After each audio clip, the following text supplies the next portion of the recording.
है guys, welcome to our channel. आप सभी का स्वागत है आपको अपने यूट्यूब चैनल पे। तो एसबीआई क्लरिकल मेंस का रिजल्ट फाइनली आउट हो चुका है और जो स्टेट वाइज कट ऑफ है वो अपने डिस्कस करेंगे इस वीडियो में। तो कट ऑफ थोड़ी सी हाई गई है। हाई जाने का रीज़न भी यही है कि फर्स्ट शिफ्ट जो थी एसबीआई क्लरिकल मेंस की वो ईजी थी, उसमें अटैम्प्ट भी बहुत अच्छे हुए थे, रीजनिंग ईजी थी, मैथ्स ईजी थी, इंग्लिश ईजी थी। अगर वहीं सेकंड शिफ्ट की बात करें तो वो मॉडरेट टू हाई लेवल की थी। अब सेकंड शिफ्ट वाले बच्चों का बहुत सारे ऐसे बच्चे हैं जिनका सिलेक्शन नहीं हुआ है। क्यों नहीं हुआ है? क्योंकि साफ देखा जा सकता है कि सेकंड शिफ्ट और फर्स्ट शिफ्ट में अंतर बहुत था। अब सेकंड शिफ्ट में अगर किसी ने अच्छे अटैम्प्ट किए हैं, 100+ अटैम्प्ट है, उसका सिलेक्शन कहीं नहीं हुआ है इस एग्ज़ाम में। पर 100+ करने में भी उन्होंने, आप लोग ये मान के चल सकते हो कि जीके बहुत हार्ड था उस एग्ज़ाम में। तो जीके की वजह से वहाँ पे अटैम्प्ट बहुत लो रह गए स्टूडेंट्स के। और इंग्लिश ईजी था, मैथ्स और रीजनिंग भी मॉडरेट लेवल का था सेकंड शिफ्ट में। तो सेकंड शिफ्ट से बहुत बच्चे रहे हैं जिनका सिलेक्शन कहीं ना कहीं नहीं हुआ इस एग्ज़ाम में। तो आप लोगों को होप नहीं छोड़नी है। और नेक्स्ट आपका S B P U, I B P S P O और I B P S clerical तो सबसे बड़ा एग्जाम आप लोगों के लिए रहने ही वाला है। तो उसके लिए आप लोग अलग जाइए, क्योंकि आई बी पी एस क्लरिकल वगैरह में वो टाइम बहुत कम है। और 2022 का पता नहीं कुछ भी कि सी ए टी आएगा या नहीं आएगा। अब एस बी आई क्लरिकल की डेट भी निकल के आ गई 2022 की। पर 2022 तक क्यों जाना? आई बी पी एस क्लरिकल आप लोगों के पास सेफ ऑप्शन है और 1 मंथ का टाइम इसके प्रीलिम्स में है और 2 महीने कम से कम इसके आप लोग मान के चलो मेंस एग्जाम में है। तो I B P S clerical safe रहेगा जिन लोगों का एग्जाम में इसमें नहीं हुआ एस बी आई में। तो आप लोग उस पर फोकस करो, अपना 100% उस पर दो। ये नहीं है कि मैं बैंकिंग वेट कर रहा हूँ या 2 या 3 साल से मेरे सिलेक्शन नहीं हो रहे हैं, ऐसा कुछ नहीं करना आप लोगों को।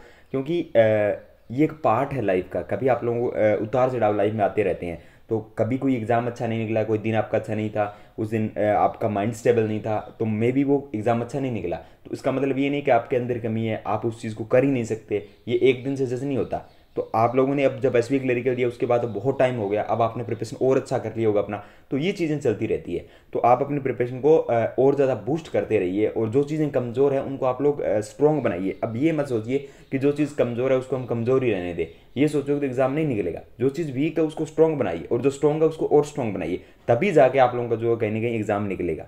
अब अपने बात करने वाले इसमें स्टेट वाइज कट ऑफ के बारे में एस बी क्लरिकल की। तो चलिए देख लेते हैं कट ऑफ 1 बाय 1 करके। कट ऑफ थोड़ा सा हाई रहा है वो, क्योंकि फर्स्ट शिफ्ट के अंदर एग्जाम ईजी था और वहाँ पे स्टूडेंट के अटैम्प्ट भी अच्छे हुए थे। उत्तर प्रदेश की बात करें तो 95.75 रहा है, राजस्थान की बात करें 94.25 रहा है, हरियाणा की बात करें 97 रहा है, पंजाब की बात करें 94.5 रहा है, गुजरात की बात करें 87 रहा है, वेस्ट बंगाल की बात करें 95.25 रहा है, उड़ीसा की बात करें 95.50 रहा है, हिमाचल 99.50, महाराष्ट्र 88.25। अब गुजरात और महाराष्ट्र आप लोग देख रहे हो पास पास ही हैं। अब गुजरात की 87 कट ऑफ जाने का रीज़न क्या है, कम कट ऑफ जाने का? क्योंकि वैकेंसी बहुत थी, 1000 के करीबन वैकेंसी थी गुजरात में टोटल, तो इसलिए कट ऑफ जो है वो थोड़ा सा कम रहा है। पर अगर आप लोग दूसरे स्टेट में भी देखोगे वहाँ वैकेंसी कम होते हुए भी कट ऑफ जो है वो कहीं ना कहीं इसके नज़दीक ही है। अगर गुजरात की बात करें 87 है, राजस्थान की बात करें 92.5 है, राजस्थान में वैकेंसी बहुत कम थी। तो ज़्यादा फर्क नहीं है वैकेंसीज का। यहाँ पे देख आप खुद देख सकते हो, जब 1000 वैकेंसी और 100 वैकेंसी वाले स्टेट की कट ऑफ में सिर्फ 4 या 5 नंबर का ही डिफरेंस है। तो आप लोग खुद समझ सकते हो कि जहाँ कट ऑफ कम जाती है वहाँ पे कैंडिडेट भी बहुत जाती हैं। और वो भी ये ऐसे वैसे कैंडिडेट नहीं जाते, उनकी प्रिपरेशन बहुत अच्छी प्रिपरेशन होती है। पर उनका 2 या 3 साल से अगर सिलेक्शन नहीं हो रहा है तो वो लोग उस स्टेट को ज़्यादा प्रेफर देते हैं और उस स्टेट में जाते हैं, तो वहाँ की कट ऑफ भी बढ़ जाती है। तो आगे से अगर फॉर्म भरो तो ये मत देखना कि कट ऑफ कहाँ की कम गई है, उस हिसाब से फॉर्म मत भरना, क्योंकि लास्ट ईयर गुजरात की कट ऑफ बहुत कम थी और इस बार कट ऑफ जो वो इंक्रीज हुई है। इसके अलावा छत्तीसगढ़ की बात करें 94.75, तेलंगाना के 94, उत्तराखंड के 96.25, मध्य प्रदेश की 97.75 और असम की 88। तो 80 से नीचे 3 ही स्टेट दिख रहे हैं मेरे को, तो महाराष्ट्र, गुजरात और असम, इनकी कट ऑफ है। बाकी सब 90+ कट ऑफ है। पर 100 से ऊपर कट ऑफ अभी तक तो यहाँ पे किसी की दिखी नहीं है मेरे को।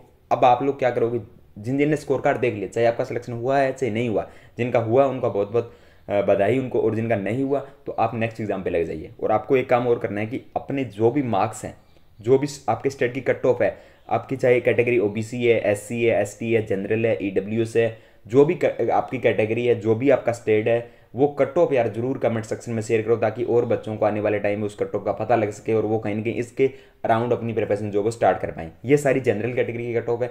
बाकी जो भी आपकी OBC, EWS, SC, ST category है, उस हिसाब से आप अपनी कट ऑफ जो वो डालिए कमेंट सेक्शन में, ताकि हर बच्चे तक ये कट ऑफ का वीडियो जो वो पहुंच पाए। क्योंकि जब आप लोगों का नोटिफिकेशन 2022 का आता है उस टाइम ये कट ऑफ मिलना बहुत मुश्किल हो जाता है। अभी आप लोगों के पास स्कोर कार्ड है, आप लोग अपनी कट ऑफ इस वीडियो के कमेंट सेक्शन में डाल दीजिए और आप लोगों को जो भी हमारे प्रेडिक्शंस आते हैं वो कहीं ना कहीं सही जाते हैं, तो हम भी आगे से सोर्सेज लेते हैं और फिर आप लोगों तक पहुंचाते हैं ये चीज़ें। तो चैनल के साथ जुड़े रहें, क्योंकि 20 तारीख रिजल्ट का बताया था और 17 तारीख को रिजल्ट आप लोगों का कहीं ना कहीं आ गया था। तो ये अच्छी न्यूज़ भी है आप लोगों के लिए कि जो प्रेडिक्शंस आते हैं वो कहीं ना कहीं सही भी होते हैं, और अभी SBPU डेट भी प्रेडिक्शन कहीं कहीं सही हुआ है। तो ये प्रेडिक्शंस जो होते हैं वो कहीं ना कहीं ऑथेंटिक सोर्स से ही होते हैं, तो इसलिए वो सही भी होते हैं। तो उन पर थोड़ा बहुत ट्रस्ट भी आप लोग कर लिया करो। अगर आप लोगों ने मान लीजिए SBPU 20 तारीख नहीं मान के प्रिपरेशन की होती, तो अब आप लोग सोच रहे होते सर SBPU तो बाद में होगा, और अब एकदम से SBPU का एडमिट कार्ड आ गए तो आप लोगों की दिक्कत हो जाती। तो ये प्रेडिक्शन कहीं के मान लेने चाहिए आपको, क्योंकि उनसे फ़ायदा ही है, अपने को लॉस नहीं है कुछ भी। अगर उस डेट को एग्जाम वगैरह या कोई रिजल्ट वगैरह नहीं आ रहा तो अपने को लॉस नहीं है उस चीज़ से,